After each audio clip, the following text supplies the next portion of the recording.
Oh no, well, I need to see on na Libo. Name on so now who couldn't catch name or who could him. I love my people very much and they know it. I don't want all this, anybody involved. I've been hearing about idiots talking all over the place. Some fools trying to be relevant because of Biafra or trying to use my name to gain relevance. I don't want it. I don't want any killings, no kidnapping. All this nonsense are alien to us as a people. I don't know where these animals came from. They are taking advantage of the fact that I'm in detention. But it will soon end. It will soon end.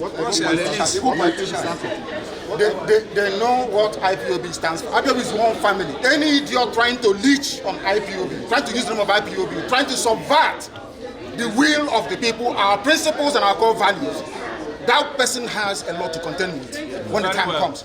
You can run, but you can never hide. You can run and hide and be talking all manner of rubbish, but one day we'll catch up with you. We'll give it to her because I think she's a bit more... Give her the sweet judgment. I'll replace a copy for you. For me. She can... I want to let the whole world understand something very, very clear. In all this is the judgment of the Supreme Court. It made it very clear that even that the impartiality of the judge is questionable. And it's here. Where is it? Please do bear with me. It says it here. What is it, page? What is that again? Where it says page 18. All these things are online. Is it not page 18? All these things are online. So I suggest that the journalists in this country actually take out time to do some basic research. It's not difficult, just minor research. You will understand the vacuousness, the emptiness of all the charges against me. Okay. They kept switching the charges.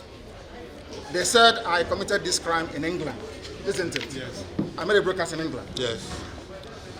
And in 9 charges leveled against me, this place where I committed this crime was London, United Kingdom. Yes. When my lawyers came to see me, I had a discussion with them about how I'm going to defend myself. I told them that no court in Nigeria has jurisdiction to try me. Because since this offense was committed in England, so they said, it's only a UK court that can give a Nigerian court the authority to proceed, isn't it? Yes. Based on that, they removed London. Based on that, they now amended the charge again and removed London. Location of the broadcast. Location of the broadcast. Contrary to section 196? 174 of the Terrorism Prevention Act 2022. In violation of their own laws. In violation of their own laws. And you want me to stand trial under such circumstances? Is that possible? Nnamdi Kanu to stand trial where all these shenanigans are going on? It's not possible. Because Nigerian law is violated. Yes. The marked one. Yes. Okay. Yes. No, it's okay. No. It's okay. We have many of them. Mr. Kanu, one last question. One last question. In reference to what she has asked earlier, Justice Binta made it known that she is one of the senior judges in this court. Yes. What if? And I have respect and love for her. She knows. What it. if this case comes back to her because she said no other person? It is not possible.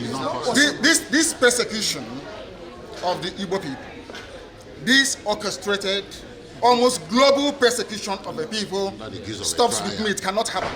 It can never happen. That is why we do what we do. That is why I do what I do. I am campaigning for the freedom of my people because of the persecution that we're facing. Yes. It's as simple as that. Nothing more, nothing less. Yes. Section 36 made it very clear that he deserves, as of right, the adequate facility to prepare for his defense. And who prepares him for his defense? His defense counsel. But we're not being given the opportunity. The court did make some order. And the consequences of that order would have resulted in getting him adequately prepared. But most of those orders were disobeyed in their material particulars. For instance, we were not provided a clean room where no one will have listening devices to listen to our conversations. And our documents, legal documents we take to the DSS facility, detention facility, are interdicted and seized and taken to places, photocopies and whatnot. Even anybody who is not a lawyer knows that a client, especially a defendant who is facing the death penalty, deserves to have some private time with his lawyers in terms of preparing for his defense. It's not everything we discuss that is critical to his defense that the prosecution is supposed to know in advance. But this is exactly what was happening in this matter. And then secondly, we do have 3 appeals.